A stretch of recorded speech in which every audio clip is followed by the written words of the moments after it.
¿Qué tal, chicos? ¿Cómo les va? Esta es la clase número 7 y luego vamos a hacer el seminario número 7 al finalizar la misma. Y corresponde al 7 de mayo, al jueves 7 de mayo del año 2020. Vamos a hablar un poquito y a definir genética. Es una palabra que está muy en boga hoy. Todo el mundo habla de la genética. Y tenemos que decir que la palabra genética viene del griego, que significa genetivo. Y este a su vez, de otra palabra griega más difícil, que traducida a nuestro idioma sería génesis, es decir, origen.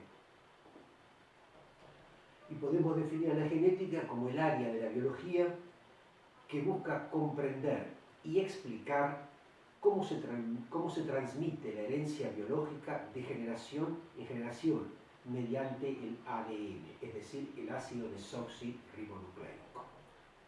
De más está decir que la genética es una de las bases fundamentales de la biología moderna y abarca gran número de disciplinas e interdisciplinas que están íntimamente relacionadas con la bioquímica y con la biología celular. Yo, por ejemplo, mi hijo más grande es licenciado en biotecnología y biología molecular. Y terminó esa carrera y se puso a estudiar bioquímica como complemento. ¿Por qué? Porque a él le gusta la genética.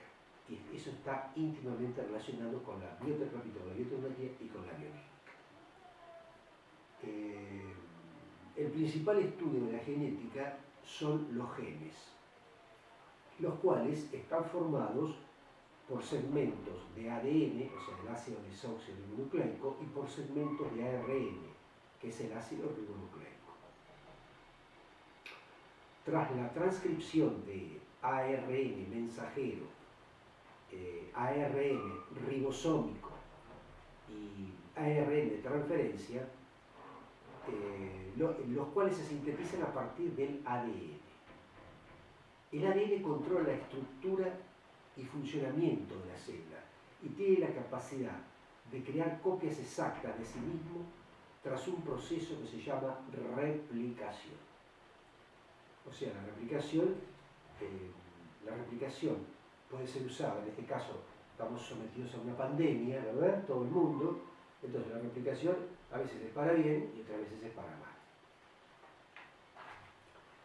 Haciendo un poquito de historia, el padre de la genética es un monje católico, monje agustino católico, humanista, llamado Gregor Johann Mendel.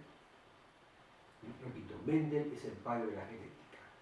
Nació en una ciudad que pertenecía a Austria y actualmente es República Checa. Y él descubrió que por medio de experimentos que hacía, mezclaba distintas o diferentes variedades de guisantes, chícharos o arvejas. Y mediante estas mezclas fueron las que dieron origen a las leyes de Mendel, que dirigen o que rigen la herencia genética. Luego vienen otros investigadores como Tatun, Beadle, que demostraron que los genes de ARN mensajero codifican proteínas. Luego, en 1953, dos investigadores llamados Watson y Crick determinaron la estructura del ADN y dijeron que el ADN es una doble hélice, como se ve en los libros. Es una doble hélice en direcciones antiparalelas, polimerizadas en dirección 5' y 3', etcétera, etcétera. Por haber descubierto la estructura del ADN, Watson y Crick recibieron el Premio Nobel de Química. Años más tarde, otros investigadores, Sangeri y Hilbert y Maxam, establecieron la secuencia de ADN completo. Establecieron la secuencia del ADN completo del bacteriófago. El bacteriófago es un virus, no un virus, sino un virus que ataca al tabaco. Y en 1990 se funda el proyecto Genoma Humano. Y hace unos años, gracias a las computadoras, se pudo descifrar, repito, se pudo descifrar totalmente el genoma humano.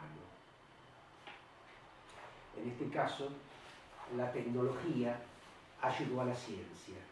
¿Vieron la discusión? ¿Qué es primero ciencia? ¿Qué es o tecnología y ciencia?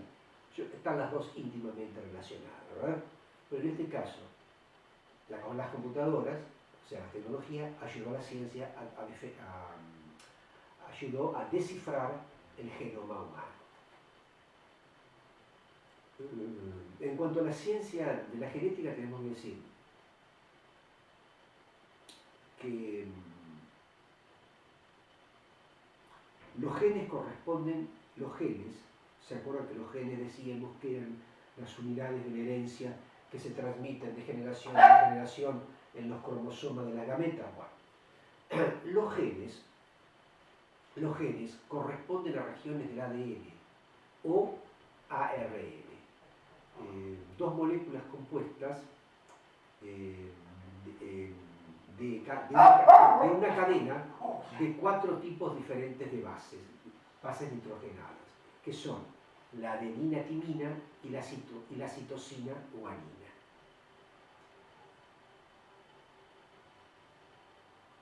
Estamos hablando en el ADN.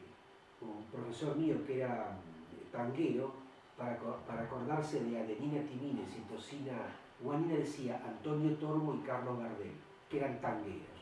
Wow. Esto es una anécdota aparte. Entonces, esto es el ADN, en las cuales, tras la transcripción, o sea, la síntesis de ARN, se cambia la timina por uracilo. Y la secuencia de estos nucleótidos es la información genética que heredan los organismos. El ADN existe naturalmente en forma bicatenal, o sea, 2 cadenas, es decir, 2 cadenas en que los 2 nucleótidos de una cadena completan los de la otra, o sea, que están íntimamente enlazadas. Entonces ven que son las 2 hebras y hay como unos puentecitos, por el cual se entrelazan.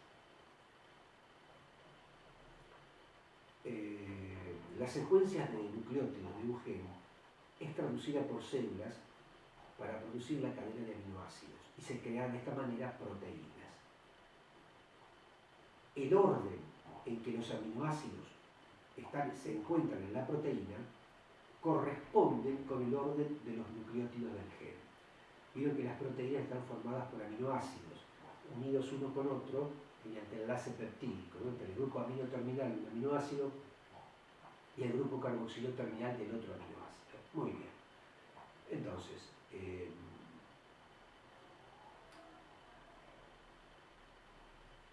el orden de los aminoácidos en una proteína corresponde con el orden de los nucleótidos del gen. Esto recibe el nombre de código genético. Los aminoácidos en una proteína determinan cómo se pliega en una estructura tridimensional y responsable del funcionamiento de la proteína.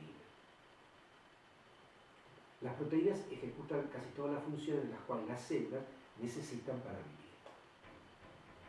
Habíamos dicho también, ¿se acuerdan que las proteínas tienen una estructura primaria, secundaria, terciaria, cuaternaria, ¿verdad? Cuando escuchamos la palabra genoma, en sí, ¿qué es el genoma? El genoma es la totalidad de la información genética que posee un organismo en particular. Cuando hablamos de genoma en los seres eucariotas, se refiere solo al ADN contenido en el núcleo, organizado como en famosos cromosomas.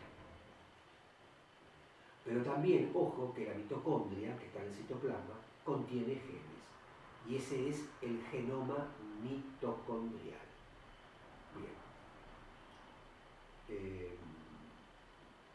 Yo dije recién que la genética estaba muy ligada a dos carreras, uno que es la bioquímica y otro la biología celular y molecular. Y también existen subdivisiones de la genética. una de esas subdivisiones es la citogenética. El eje central de esta disciplina es el estudio de los cromosomas y de su dinámica, así como el estudio del ciclo celular y su repercusión en la herencia. Y está muy vinculada a la biología de la reproducción y a la biología celular. Voy a hacer un parate acá para decirles que ustedes escuchan voces, porque yo estoy grabando en una sala de mi laboratorio que da a la calle. Entonces la gente que pasa hablando en voz alta, ese es el motivo de las voces. Y por ahí pasa ladrando algún perrito, pero continuamos con la clase porque está hecho en vivo y en directo. Bueno, otra subdivisión es la clásica o mendeliana, que se basa en las leyes de Mendel, para predecir la herencia de ciertos caracteres o enfermedades. La genética clásica también analiza el fenómeno, el recombinamiento o ligamiento, y los cuales alteran resultados según los resultados esperados, según las leyes de Mendel. Es decir, depende cómo se haga esta recombinación, se pueden alterar o no las leyes de Mendel. Después está la cuantitativa, o sea, cuantitativa de cantidad. ¿Qué pasa con esto? Analiza el impacto de múltiples genes sobre un fenotipo. Muy especialmente cuando estos tienen efectos en pequeña escala. El fenotipo sería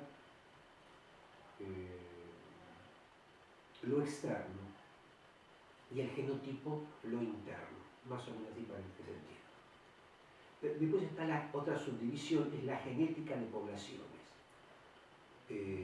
Se preocupa por el comportamiento de los genes en una población y cómo esto determina la evolución de los organismos. Otra genética es la genética del desarrollo, que estudia cómo los genes son regulados para formar un organismo completo a partir de una célula inicial. Y luego es la genética molecular. La estrella hoy en día es la genética molecular, que estudia el ADN, estudia su composición y la manera en que se duplica. Así estudia también, además, la función de los genes desde el punto de vista molecular, cómo transmiten su información hasta llegar a sintetizar proteínas también. O sea, qué importante que es. Y otra subdivisión de la genética también que es muy importante es la mutagénesis, con acento en la E, mutagénesis. ¿Qué hace la mutagénesis? Estudia el origen y las repercusiones de las mutaciones en los diferentes niveles del material genético. Es decir, ustedes han escuchado, si esta bacteria mutó, este virus mutó, bueno, es esto, es la mutagénesis. Por ejemplo, cuando a una persona se le dan antibióticos de forma indiscriminada, la bacteria no es tonta y entonces se produce una mutación y se hace resistente a ese antibiótico. Es un ejemplo de mutagénesis. Hoy en día, la carrera del futuro es la ingeniería genética o la bioingeniería genética.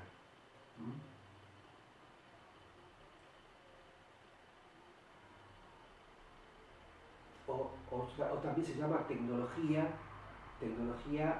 aplicada a la genética, tecnología genética, tecnología aplicada a la biología molecular. Tienen distintos nombres, pero es todo lo mismo.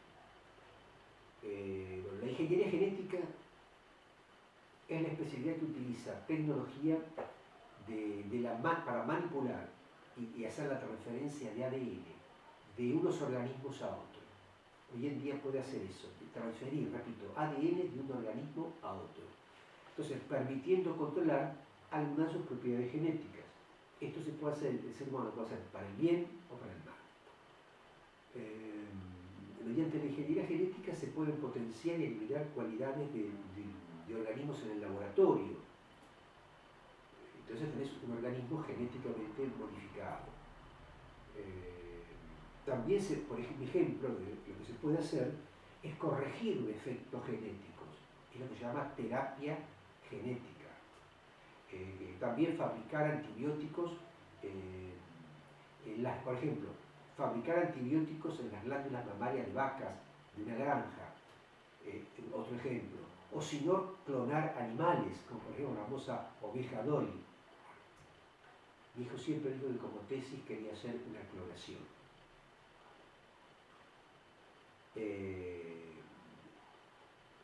Alguna de las formas de controlar esto es mediante la transfección. ¿Qué significa transfección? Lisar células y usar el material genético libre. Lisis es romper, ¿verdad?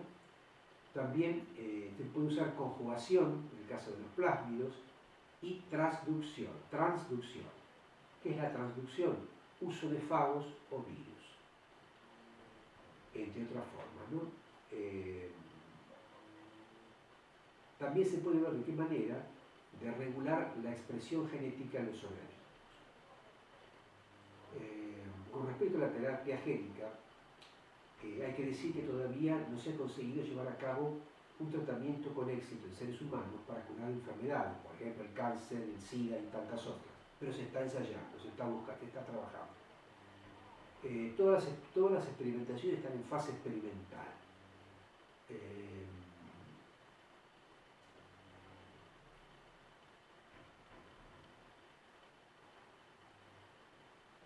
Este terreno de la medicina puede generar muchos beneficios económicos y hoy en día las terapias genéticas son muy costosas.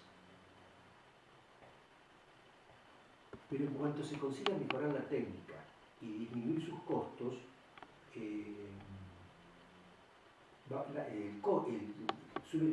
disminuir los costos, mayor cantidad de seres humanos van a poder acceder a las terapias génicas o genéticas. Vamos a mencionar un poquito ahora la genética molecular.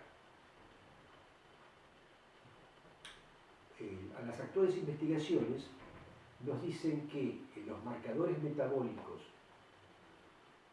entre los distintos tipos de genética molecular pueden diferenciarse en un 7 o 18%.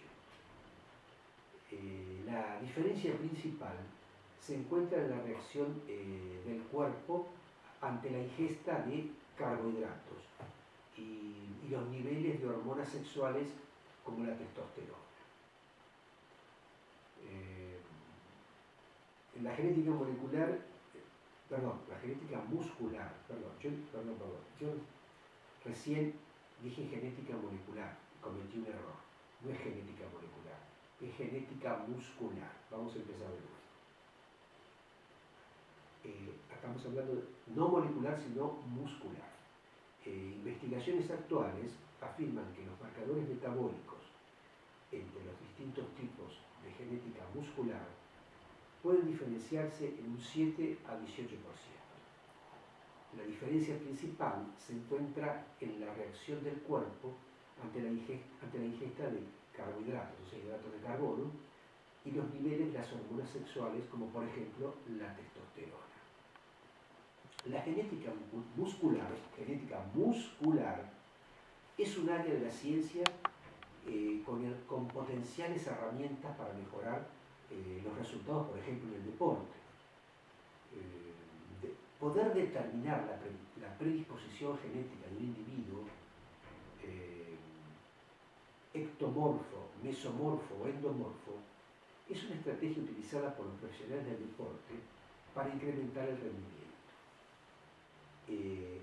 Esto es todo muy lindo, pero ¿cuál es el riesgo de que esto sea llevado? Si es llevado a cabo por profesionales responsables, no va a haber ningún problema. Pero si son irresponsables, se pueden hacer cosas muy malas. Bien. Hay diferencias en la concentración de creatina en los distintos tipos de somatotipos, así como diferencias en las concentraciones de los distintos marcadores metabólicos. Estamos siempre hablando con respecto al músculo, ¿no? Genética muscular. O sea, fíjense en cuántas cosas se pueden hacer con los genes y con la Bueno, chicos, continuando. Vamos a hablar un poquito ahora, dentro de la misma clase número 7, del 7 de mayo, un poquito sobre el gen. O sea, repito de nuevo, los genes son las unidades de la herencia que se transmiten de generación en generación en los cromosomas de las gametas.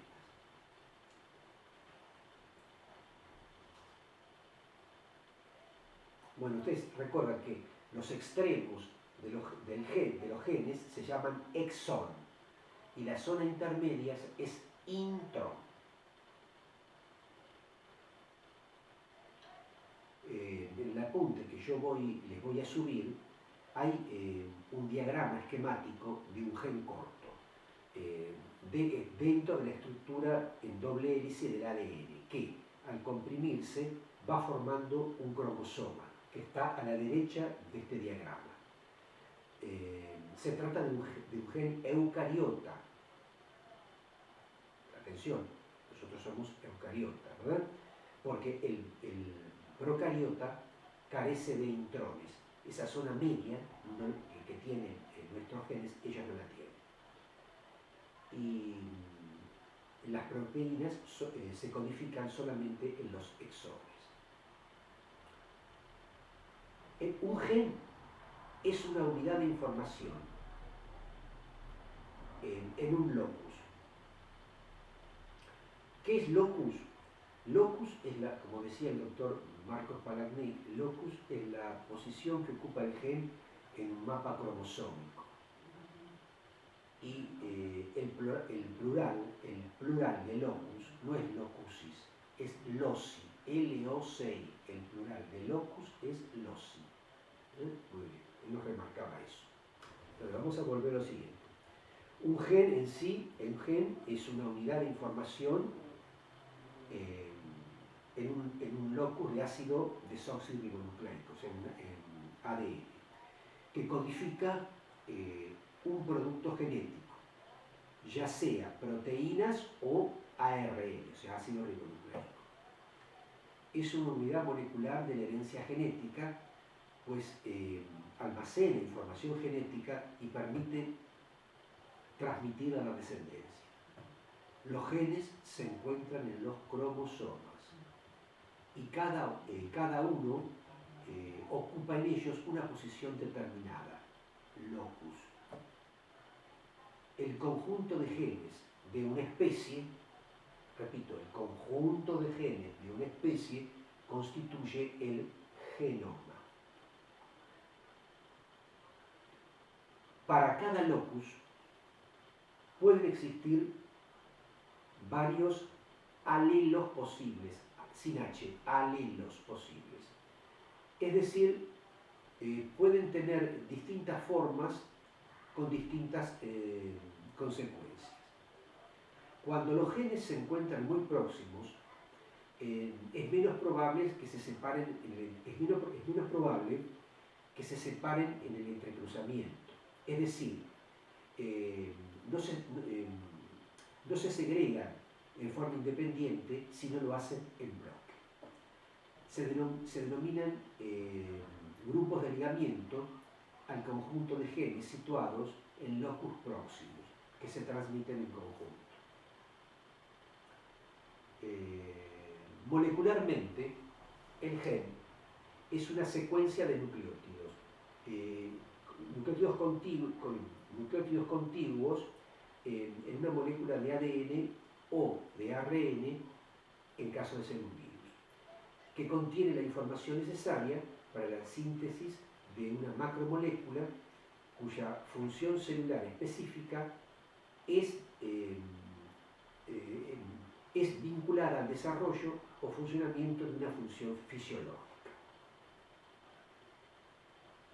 Generalmente estos productos son proteínas, previo paso por ARN mensajero y también por ARNs no codificantes, como ARN ribosómico, ARN de transferencia y muchos otros en funciones reguladoras o cuyas funciones se van conociendo de a poco. Bueno, acá leer un poquito también de la historia, y ya hablamos, de los Mendel, que fue digamos, el primero en emplear este concepto, y luego siguieron otros investigadores, como Johnson y otros más. Vamos a hablar ahora del concepto moderno del gen. ¿Qué es un gen ahora desde el punto de vista moderno? A partir de la teoría original de Mendel, de la determinación de los caracteres físicos específicos, por ejemplo el color de una flor, mediante partículas hereditarias discretas, el concepto de gen ha evolucionado hacia una unidad funcional. Esto fue anunciado por primera vez por el genetista George Babel en el año 1945, quien dijo que el gen era específico. La hipótesis era un gen, una proteína.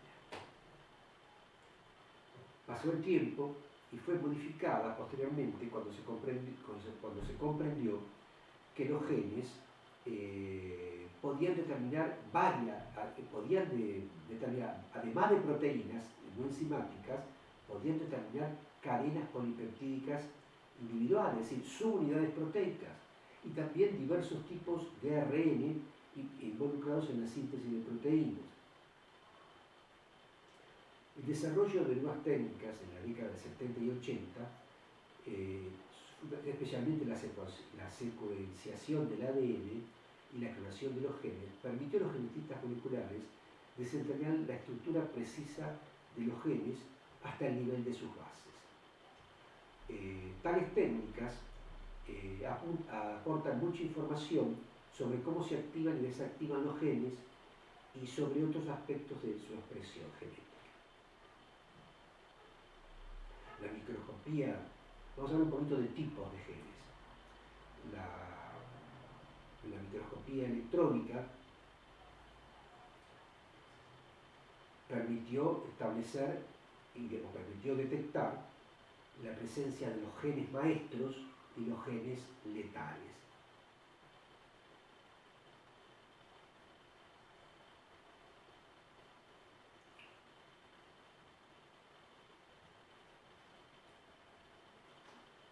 Acá hay una imagen microscópica fluorescente de un cariotipo de una mujer que muestra 23 pares de cromosomas.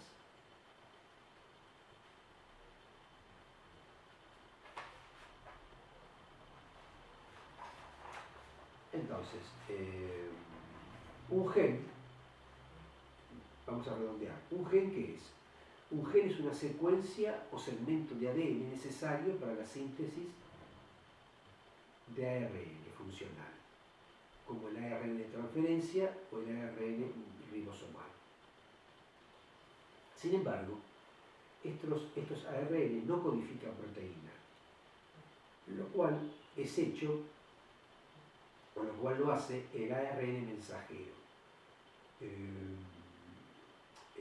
Para ello, la transcripción genera una molécula de ARN que posteriormente sufrirá traducción en los ribosomas, el proceso por el cual se genera una proteína.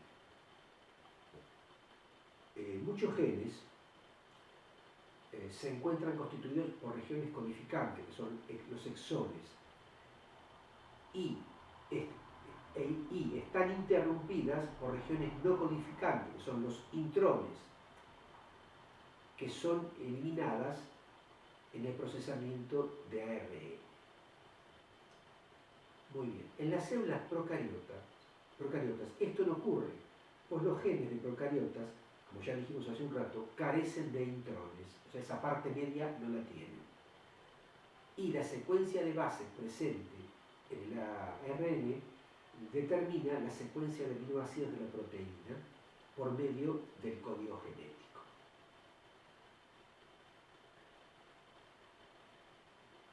Otros genes no son traducidos a proteínas, no todos son traducidos a proteínas. sino que cumplen su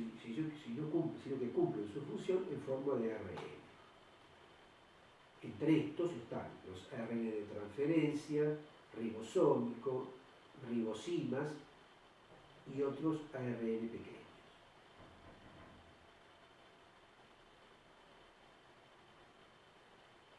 Algunos genes han sufrido procesos de mutación u otros fenómenos de reorganización y han dejado de ser funcionales, pero persisten en los genomas de los seres vivos. Al ya no tener una función, se nos dice pseudogenes o falsos genes, ¿no? Que constituyen un recurso evolutivo para la especie, ya que son regiones de ADN cuasi funcionales que pueden aceptar mutaciones sin perjuicio de las funciones que ya se desarrollan en el organismo. Y pueden ser muy parecidos a los genes del mismo organismo que sean funcionales. Bueno, hay dos procesos. Con respecto a la estructura y función de los genes, tenemos que decir dos cosas. En este proceso hay dos etapas muy importantes, que ustedes tienen que tener muy bien claro y que yo les voy a preguntar en el seminario. Una, que expliquen brevemente la transcripción genética y la traducción genética. Muy bien. Con respecto a la evolución molecular, tenemos que hablar de la mutación. Recién lo mencionamos hace un rato así en general, pero en este segundo apunte hay un esquema muy claro y también una explicación con respecto a la mutación de ADN. La replicación del ADN se hace con extrema precisión. Sin embargo, pueden ocurrir errores llamados mutaciones. La tasa de errores en las células eucariotas, es decir, nuestras células, puede alcanzar tan solo 10 a la menos 8 mutaciones por nucleótido replicado, mientras que en algunos virus de ARN la tasa puede subir hasta 10 a la menos 3. Así, en cada generación, cada genoma humano acumula aproximadamente una o dos nuevas mutaciones. Pequeñas mutaciones, tenemos que decir también, se pueden originar en el proceso de replicación del ADN y suele repararse por un proceso conocido como reparación de ADN. Aunque si este proceso no identifica o no corrigiera dicha mutación, se produciría un daño que nos llevaría a la aparición de mutaciones genéticas. Esto es muy importante en los animales, en el ser humano y también en las bacterias y los virus, ¿verdad? Las famosas mutaciones genéticas.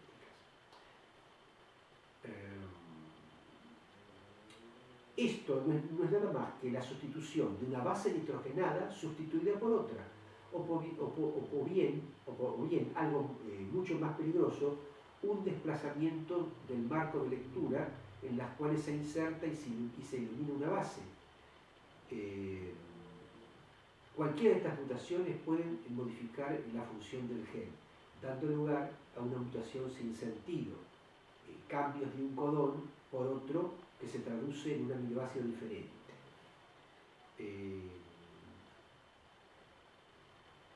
Cuando el código genético esté equivocado, se dice que es un código genético degenerado.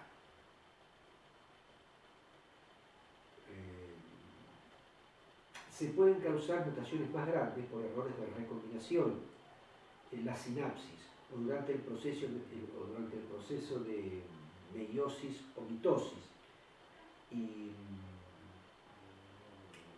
durante el reparto cromosómico, causando mutaciones cromosómicas y aneuploidías. Estos fallos influyen en la duplicación génica.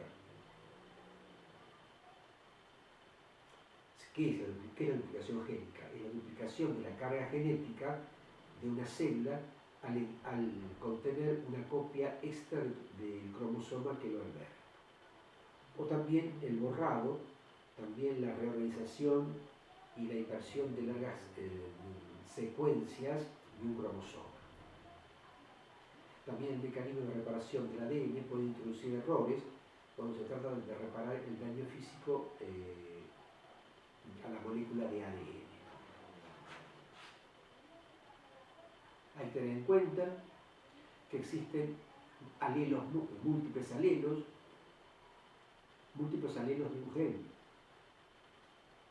concurrentes en una misma población, y eso se llama polimorfismo.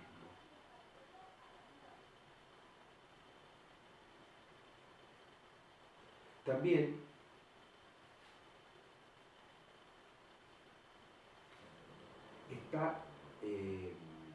está la homología, de secuencias.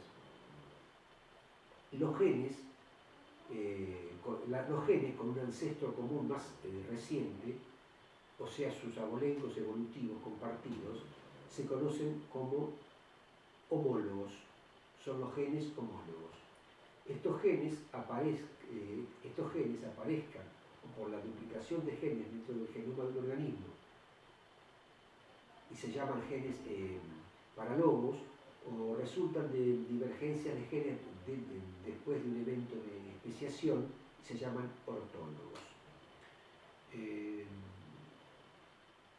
Se puede medir la relación entre genes comparando su alineamiento de secuencias de ADN.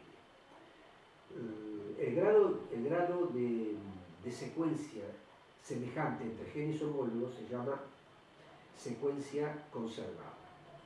La mayoría de los cambios no afecta la función del gen y por esto los genes acumulan mutaciones con el paso del tiempo y por la evolución molecular neutralista. Además, cualquier selección en un gen hará que su secuencia diverja en un ritmo diferente. Los genes bajo selección estabilizadora están restringidos y por lo tanto cambian más lentamente, mientras que los genes bajo selección direccional cambian la secuencia más rápidamente. Las diferencias de secuencia entre genes pueden usarse para análisis filogenéticos, para estudiar cómo evolucionan estos genes y cómo se relacionan con los organismos de donde provienen.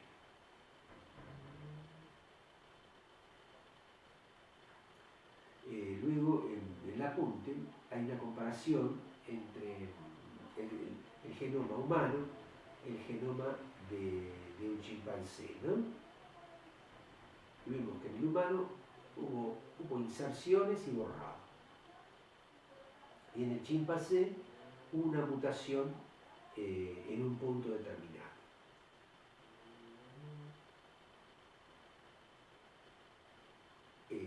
Esta es una ilustración de las mutaciones que puede causar pseudogenes. La secuencia humana es de un pseudogen en la familia génica del olfato.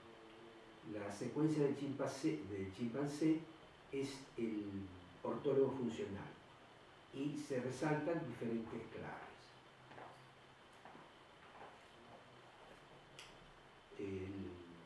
La fuente más común de genes en las células eucariotas es la duplicación cromosómica, la cual crea variación en el número de copias. Muy bien. Hablamos un poquito del genoma. Dijimos que el genoma, ya lo habíamos dicho, es el total del material genético de un organismo e incluye los genes y también las secuencias no codificantes. Me gusta esta definición. El genoma es el total del material genético de un organismo e incluye los genes y también las secuencias no codificantes. Bueno, chicos, hasta acá llega la clase número 7 del 7 de mayo del 2020. Nos veremos la semana que viene y seguiremos charlando sobre genética y todos estos temas. Yo brindo con un poquito de agua y hasta la próxima.